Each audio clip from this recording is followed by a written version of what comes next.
Topic है physical examination के अंदर अब तक जो हमने पढ़ चुके हैं वो वॉल्यूम है, कलर है, ऑर्डर है।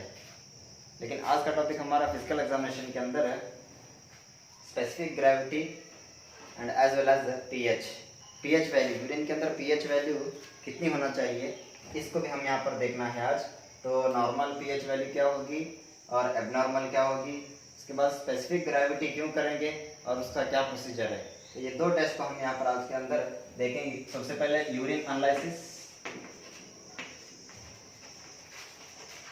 यूरिन एनालिसिस के अंदर जो फिजिकल एग्जामिनेशन टेस्ट हम देख रहे हैं, फिजिकल एग्जामिनेशन में सब पॉइंट्स जो यहाँ पर है वो अब तक हमारा हो चुका है। वॉल्यूम पढ़ चुके हैं और क्वांटिटी, वॉल्यूम और quantity both are same here. उसके बाद कलर हमने पढ़ चुके हैं, ऑर्डर हमने पढ़ चुके हैं। तो आज की क्लास में हम पढ़ाई करना है specific gravity and as well as pH value. तो सबसे पहले हम यहाँ पर पीएच वैल्यू को देखते हैं। पीएच, इसको हम पावर ऑफ हाइड्रोजन बोल के पुकारते हैं। Power of hydrogen is nothing but power of hydrogen. अब इसको दूसरा जो और एक नाम है इसको हम बोलते हैं reaction.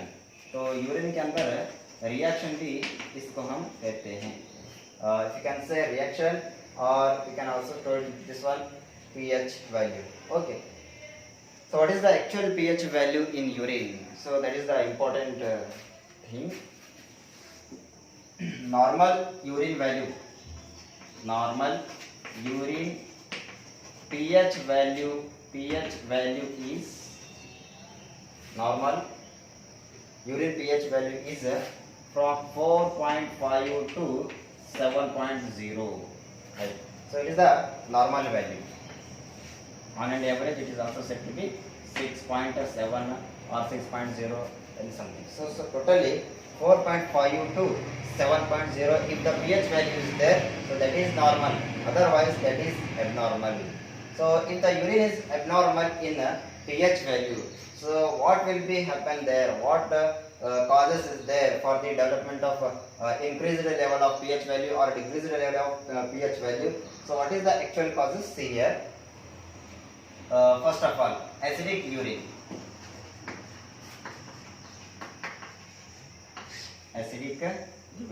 Okay. So if the acidic urine in any persons, if the acidic urine in any individuals, so at that time so many problems is there, so many abnormal condition, abnormal constituent in urine or human beings. So that are the first high protein intake and ingestion of acidic fruit. So these are all the abnormal conditions, and respiratory metabolic acidosis and also UTI. First of all, high ingestion fruits. First condition we said high ingestion fruits, or if you can take high amount of protein, high ingestion fruit first. Second point, if you can take high amount of protein,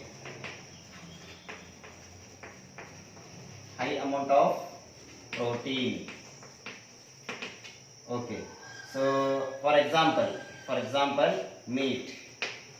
In meat high amount of protein is there. If you can take in the form of food high amount of meat and whatever is the high amount content of the protein atoms, at that time our urine may be have slightly or more acidic in nature. And sometimes if the UTI, E. coli problems, UTI, urinary tract infection, E. coli bacteria, any effects in the urinary tract, so at that time also the urine is acidic in nature. So here these are the some acidic conditions. If urine is, देखिए यहाँ पर acidic urine के conditions क्या हैं? High injection fruits, अगर हमने यहाँ पर बहुत ज्यादा तादाद में फ्रूट्स अगर ले रहे हैं तो एसिडिक होने के चांसेस होता है। प्रॉपरली एसिडिक फ्रूट्स अगर हम ले रहे हैं, फॉर एग्जांपल लेमन फ्रूट्स का ज़्यादा इस्तेमाल हो रहे हैं, या और दीगर जो सिट्रस कंटेंट के फूड हैं, ये तमाम का ज़्यादा इस्तेमाल करने से यहाँ पर यूरिन के अंदर एसिडिक अमाउंट ज़्यादा हो जाता है। ओके, और हाई अमाउंट ऑफ प्रोटीन, हाँ, तो प्रोटीन ज़्यादा कंटेंट रखने वाले फूड अगर आइटम्स को हम ले रहे हैं तो उस वक्त में भी हमें यूरिन के अंदर एसिडिक जो है बहुत ज़्यादा हो जाता है। एग्जांपल हम यहाँ पर मीट लेते हैं, मीट के अंदर बहुत ज़्यादा तादाद में क्या है, प्रोटीन होता है, इसीलिए यहाँ पर इसको हम कह सकते हैं कि ज़्यादा जो प्रोटीन अमाउंट हम लेते हैं, इंजेक्शन कर लेते हैं, तो उस वक्त में एसिडिक यूरिन हो सकता है। अगर किसी के अंदर यूरिनरी ट्रैक्ट का इन्फेक्शन है by the E coli bacteria, उस वक्त में भी वहाँ पर हाई एसिडिक हो सकता है यूरिन के अंदर। और लास्ट पॉइंट है रेस्पिरेटरी एंड मेटाबॉलिक एसिडोसिस भी हम बोल सकते हैं। यहाँ पर अगर रेस्पिरेटरी प्रॉब्लम्स है, respiratory and metabolic acidosis, metabolic acidosis, okay, so these are also some problems effect on the acidic condition of the urine. Okay, so next one is alkaline urine. अब यहाँ पर यूरिन जो है alkaline जो होता है वो क्यों होता है, तो अल्कलाइन यूरिन की क्या क्या रीजंस हैं हमने यहाँ पर देखना है।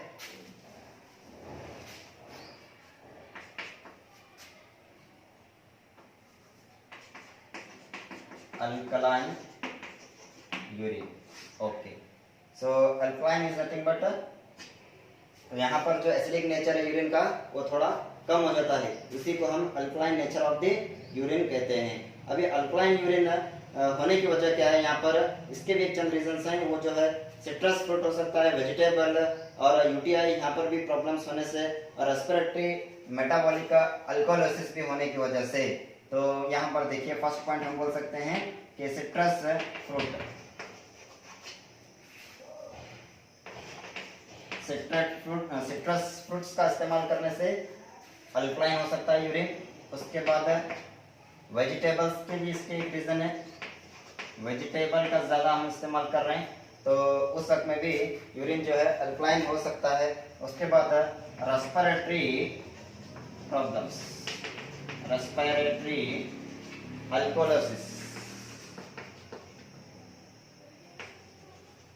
तो एसिडिक यूरिन में हम देख रहे थे रेस्पिरेटरी मेटाबॉलिक एसिडोसिस देखे थे। अब यहाँ पर जो अल्कलाइन यूरिन के अंदर रेस्पिरेटरी मेटाबॉलिक अल्कोहोलिसिस, तो इसकी वजह से भी यूरिन अल्कलाइन होने के चांसेस है। और फाइनली यहाँ पर UTI, urinary tract infection, by the infection ये किसकी वजह से, रोटस और सोडोमोनास बैक्टीरिया से होता है। यहाँ पर सोडोमोनास बैक्टीरिया, हम एसिडिक यूरिन के अंदर देख रहे थे जो यूटीआई यूरिनरी ट्रैक्ट इन्फेक्शन हो रहा था वो किसके जरिए, ई कोलाई के जरिए हो रहा था। अगर ई कोलाई के जरिए यूरिनरी ट्रैक्ट इन्फेक्शन हो गया तो यूरिन के अंदर एसिडिक बढ़ जाता है। अगर अल्कलाइन यहाँ पर यूरिन के अंदर नजर आ रहा है तो वहाँ पर यूरिनरी ट्रैक्ट इन्फेक्शन वो सोडोमोनास लाइक सम बैक्टीरिया के जरिए होता है, तो उस वक्त में यहाँ पर यूरिन जो है अल्कलाइन होने के चांसेस है। सो ये जो है पीएच या तो रिएक्शन हम कह सकते हैं यूरिन के अंदर फाइंड आउट करने का। अब इसको कैसा हम आइडेंटिफाई करेंगे, how it is identify pH value in urine, okay, so that may be how one of the pH paper, तो वहाँ पर हमारे यहाँ एक इंडिकेटर है उसको हम यूनिवर्सल इंडिकेटर कहते हैं। तो यूनिवर्सल इंडिकेटर,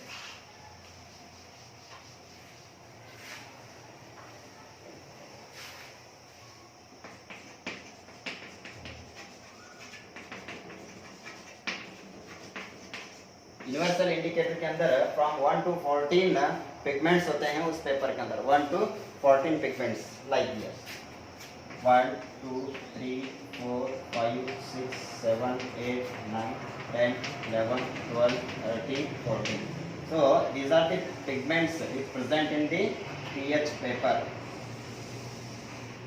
डिफरेंट कलर्स के पिगमेंट्स इसके अंदर पाए जाते हैं। Okay, so this one is 7th pigment is neutralization in nature, neutral बोल सकते हैं यहाँ पर।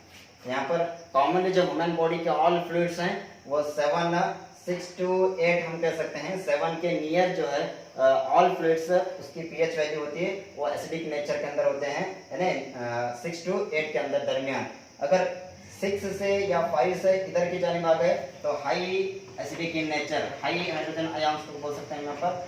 एसिडिक में क्या होता है, हाइड्रोजन आयंस ज्यादा होते हैं वहां पर, उस वक्त में यूरिन को जो हम एसिडिक इन नेचर है बोलते हैं। अगर 8 से लेकर 14 के दरमियान यूरिन की वैल्यू आ रही है पीएच स्केल के अंदर, तो उस वक्त में हम बोल सकते हैं कि यहाँ पर OH आयंस का जो अमाउंट है वो ज्यादा है, यानी यूरिन जो है अल्कलाइन इन नेचर है। एसिडिक इन नेचर रहा तो यहाँ क्या हो सकता है 1 to 5 के नियरेस्ट उसकी एक पीएच मेजरिंग स्केल के अंदर उसकी एक वैल्यू आ जाती है पीएच की, right. If the pH value is 3, if the pH value is 4, so that is the acidic in nature. If the pH value is 11, 12, 13 any something, so that is the alkaline in nature. Urine is alkaline. तो यहाँ पर ये universal indicator, ये indicator है हमें pH की value दिखाता है। तो यहाँ पर डिफरेंट कितना उसके अंदर स्पेसिफिक अमाउंट ऑफ एसिड है, एसिडिक नेचर कितना है उसके अंदर, वो डिटेल में बताने वाला एक इंडिकेटर, उसको हम यूनिवर्सल इंडिकेटर कहते हैं। अब इस इंडिकेटर के जरिए हमने यहाँ पर पीएच वैल्यू को फाइंड आउट करते हैं। ओके, तो अब नेक्स्ट फिजिकल एग्जामिनेशन में हमारा कॉन्सेप्ट है स्पेसिफिक ग्रेविटी।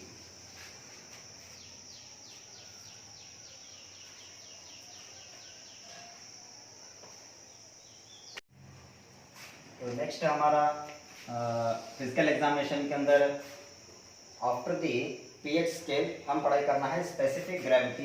ये जो है फिजिकल एग्जामिनेशन का last test, specific gravity. Okay, तो स्पेसिफिक ग्रेविटी क्या होता है, फर्स्ट हम इसको देखना है। What is the specific gravity? So this specific gravity state that the dilution capacity of the kidney and concentration of the urine is identified। तो हम स्पेसिफिक ग्रेविटी करने से क्या पता चलता है, किडनी का जो है डाइल्यूशन कैपेसिटी कितना है, power of diluting capacity, power of diluting of kidney and concentration of the urine is we can identify, we can easily known by the specific test, that is specific gravity। Okay, so this specific gravity is done by the different methods। बहुत सारे methods यहाँ पर हैं, urinometer है, उसके बाद strict method आता है एक, उसके बाद और दीगर यहाँ पर मेथड्स हैं, और एक एनालाइजर्स भी इसके हैं। Okay, but according to our syllabus we have to mention only urinometer method. हमने पढ़ाई करना है सिर्फ यूरिनोमीटर, यूरिनोमीटर इसकी वजह से, राइट। सो यूरिनोमीटर के मेथड से हमने स्पेसिफिक ग्रेविटी को कैसे आइडेंटिफाई करेंगे इसको देखना है, राइट। तो हम यहाँ पर साइड में लगाया हुआ है डायग्राम, तो इसको देखने पर पता चलता है कि ये यूरिनोमीटर का जो डायग्राम इस तरह से होता है, यानी एक ट्यूब है, उसके अंदर जो एक स्लाइड बहुत ही माइन्यूट ट्यूब उसके अंदर दिखाई दे रहा है, यूरिन के अंदर जो फ्लोट हो रहा है, तो इसको हम कहते हैं यूरिनोमीटर। तो ये यूरिनोमीटर के अंदर जो मेजरिंग स्केल होते हैं 1070, 1060, 1050 लाइक दिस, तो ये जो मेजरिंग यूनिट्स इसके अंदर हैं, तो ये यहाँ पर रहेंगे। उसके अंदर आज सबसे पहले क्या करेंगे, इसको आइडेंटिफाई करने के लिए प्रोसीजर हम कैसे बताएंगे, ऐड और take the urine, take urine और फिल द टेस्ट ट्यूब 3/4 को बोल सकते हैं। ये जो ट्यूब है, ये ट्यूब के अंदर 3/4 वैल्यू है ना, यहाँ तक हम यूरिन इसके अंदर लेना है। उसके बाद ऐड और keep the urinometer, okay. 3/4 value के अंदर हम यूरिन इस ट्यूब के अंदर लेने के बाद उसके अंदर हम क्या करेंगे, इस यूरिनोमीटर को उसके अंदर आहिस्ता स्लो छोड़ देंगे विदाउट टचिंग। ये इधर भी टच नहीं होना, इधर भी टच नहीं होना, नीचे भी टच नहीं होना, पूरा बॉटम के अंदर भी टच नहीं होना, राइट। तो इस तरह से हम क्या करेंगे, इसको आहिस्ता यूरिन के अंदर छोड़ देंगे। छोड़ देने के बाद अब ये ऑटोमेटिकली जो यूरिनोमीटर है फ्लोट होता रहेगा, पूरा अंदर जाकर बॉटम को टच नहीं होगा, इधर भी टच नहीं, इधर भी टच नहीं होगा। जैसे हम छोड़ते हैं ऐसे ही फ्लोट होता है। वो कितना ऊपर फ्लोट होता है या कितना डेप्थ में फ्लोट होता है, इसके डिपेंड्स पर हम स्पेसिफिक ग्रेविटी को आइडेंटिफाई करते हैं। सो सी हियर, इसको हम फ्लोट होने अंदर देने के बाद यहाँ पर जो डायग्राम के कंटामिनेटेड तुम देख रहे हैं, इसके अंदर जो मेजरिंग यूनिट स्केल है किसमें, यूरेनोमीटर में, उसको हम बोलेंगे मेनिस्कस। अब उसके बाद ये जो यूरेनोमीटर है टोटली इसको जो किस में डाले, हमें यूरिन के अंदर डाले, ये टेस्ट ट्यूब के अंदर जो ये साइड में पूरा जो है यूरिन होता है, यहाँ पर मेंशन किया गया है। और यहाँ पर ये जो अंदर फ्लोट होने के लिए छोड़ दिया उसको हम कहेंगे यूरेनोमीटर। अब उसके बाद ये जो पूरा यूरिन किस में डाल दिया हमने, सिलेंडर में डाल दिया एक, उसको मैंने लिखा हुआ यहाँ पर सिलेंडर। और ये जो लास्ट एंडिंग पॉइंट होता है ये यूरिनोमीटर का, वो जो है Hg का वेट रखता है, यानी इसके अंदर Hg होती है mercury. Okay, Hg is nothing but what, mercury. So here mercury weight यहाँ पर पाया जाता है, जिसकी वजह से वो स्पेसिफिक ग्रेविटी हमें दिखाता है। अब यहाँ पर हमने देखना है रीडिंग, यहाँ से नीचे से देखना है, ऊपर से नहीं, इधर से देखेंगे रीडिंग 170 से लेकर ऊपर कहाँ तक ये फ्लोट हो गया है, बहुत डेप्थ में गया, ऊपर गया है, तो यहाँ मेजरिंग स्केल में दिखता है हमारा, राइट। तो वहां पर देखते हैं हम reading, take the reading. Next point हम क्या बोलेंगे, read the reading. Okay, read the meniscus भी बोल सकते हैं हम इसको, read the meniscus value. Okay, so after that 0.001 is add. ये 0.001 स्टैंडर्ड वैल्यू है स्पेसिफिक ग्रेविटी को फाइंड आउट करने के लिए, तो ये 0.001 ऐड करना चाहिए, जितना जिसके अंदर रीडिंग आई है उस रीडिंग के अंदर 0.001 ऐड करना है।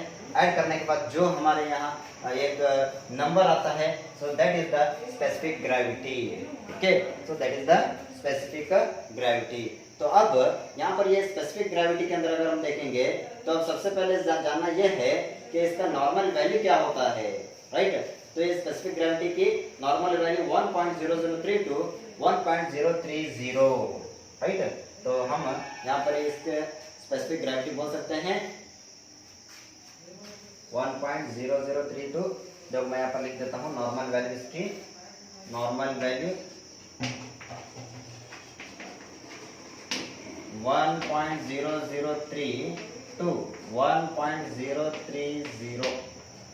So this is the normal value of specific gravity. इसके दरमियान होना चाहिए। Commonly urine is specifically gravity is its gravity 1.003 to 1.030, right? इतना होना चाहिए। After the reading लेने के बाद 0.001 हमने ऐड किए, उसके बाद कैलकुलेशन करने के बाद 1.03 आना चाहिए, 003, right? So that is the normal. If specific gravity is high or the specific gravity is low, so what is the reasons of that? If the specific gravity is high, right? अगर specific gravity high हो गया तो वहां पर हमने बहुत सारे reason बोल सकते हैं। देखिए, सबसे पहले अगर स्पेसिफिक ग्रेविटी हाई हो गया तो हम बोलेंगे डिहाइड्रेशन हो गया है, या एल्बुमिन हो गया है, या ग्लाइको यूरिया हो गया है। सो ये सब क्या है, वहाँ पर प्रॉब्लम्स हैं। ओके, सो क्या बोल सकते हैं यहाँ पर, फर्स्ट पॉइंट है डिहाइड्रेशन। अगर पेशेंट में डिहाइड्रेशन हो गया तो उस वक्त में क्या हो सकता है, यहाँ पर स्पेसिफिक ग्रेविटी का जो अमाउंट है वो ज्यादा हो सकता है। अगर पेशेंट को अल्बुमिन हो गया है, यानी अल्बुमिन अमाउंट उस पेशेंट के अंदर ज्यादा हो गया, तो उस वक्त में भी स्पेसिफिक ग्रेविटी का अमाउंट ज्यादा होता है। उसके साथ साथ यहाँ पर ग्लाइको यूरिया, यहाँ पर ग्लाइकोजेनिक कंडीशन या ग्लाइको, उसका जो यूरिया अमाउंट है ग्लाइको का वो ज्यादा हो गया, उस वक्त में भी स्पेसिफिक ग्रेविटी बढ़ सकती है। तो ये जो है स्पेसिफिक ग्रेविटी हाई होने के रीजंस हैं। तो देखिए यहाँ पर, अब if the specific gravity is low, decrease हो रही है, राइट है। तो अगर स्पेसिफिक ग्रेविटी डिक्रीज हो रही है तो उसकी क्या कंडीशंस हो सकते हैं, यहाँ पर देखो, एक्सेस ऑफ वाटर इनटेक की वजह से भी हो सकता है, और डायबिटीज इंस्पायर्स भी हो सकता है। कैसे, एक्सेस ऑफ वाटर इनटेक, बहुत ज्यादा पानी लेने से और उसके अंदर कंटामिनेटेड बहुत कम हो जाते हैं यूरिन में, और किडनी का पावर जो है वो भी जो है ज्यादा है ना, डिटेल में फिल्ट्रेट नहीं होता, as it is water amount है यूरिन के अंदर जाता है, यूरिन के अंदर एक ग्रेविटी नहीं पाई जाती। तो इसको हम कहते हैं, यहाँ पर अगर उसकी ग्रेविटी लो हो रही है, स्पेसिफिक ग्रेविटी लो हो रही है यूरिन की, तो ये किसकी वजह है, एक्सेसिव फ्लूइड इनटेक, बहुत ज्यादा पानी का मात्रा हम लेने से, एक्सेसिव फ्लूइड इनटेक, ज्यादा पानी लेने से ज्यादा यूरिन पास होता है। कितना ज्यादा यूरिन पास होता है उतना उसकी स्पेसिफिक ग्रेविटी लो होती है। उसके बाद हम यहाँ पर कह सकते हैं नेक्स्ट पॉइंट, तो एक्सेसिव फ्लूइड, ज्यादा अमाउंट में यूरिन कब पास होता है, कभी कभी एक चांस ऐसा जाता है कि डायबिटीज मेल्टस में, राइट। सेकंड पॉइंट हम बोल सकते हैं कि डायबिटीज मेल्टस, तो ये पेशेंट के अंदर भी हमने स्पेसिफिक ग्रेविटी वाला यूरिन, बहुत लो स्पेसिफिक ग्रेविटी वाला यूरिन हमें देखने में मिलता है। So these are the some points about the specific gravity. तो अब यहाँ पर यूरिन के अंदर फर्स्ट जो पॉइंट है वो फिजिकल एग्जामिनेशन। फर्स्ट यूरिन के अंदर टोटल 3 एग्जामिनेशन हो रहे थे, उसके अंदर physical examination, chemical and microscopic. अब जो है फिजिकल एग्जामिनेशन यहाँ पर एंड होता है। अब नेक्स्ट वीडियो के अंदर हम पढ़ाई करेंगे केमिकल एग्जामिनेशन।